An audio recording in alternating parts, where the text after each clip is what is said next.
lên này bắt đây đâm trắng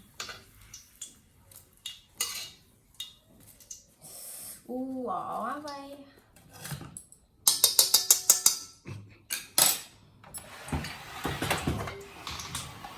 còn nổi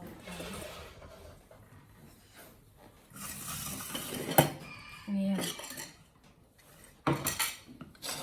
mọi nhau con bắt tiền không con bắt tiền chỗ đa con mặt đồ mơ con bắt tiền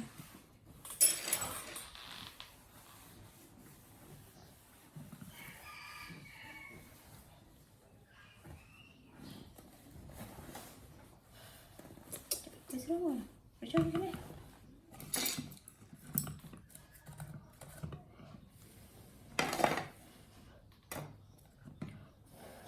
đây con bắt tiền đại em đây hay nè mày bà vẫn chưa anh mơ cái gì à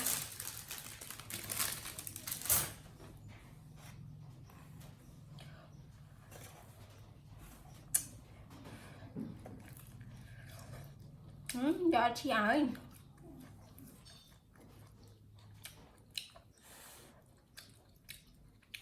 mời bạn bác sĩ đọc nó thì sáng đó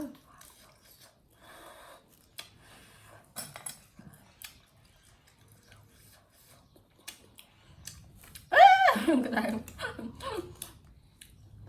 bạn bên chăm chút bấy toán là việc ban nhầm thôi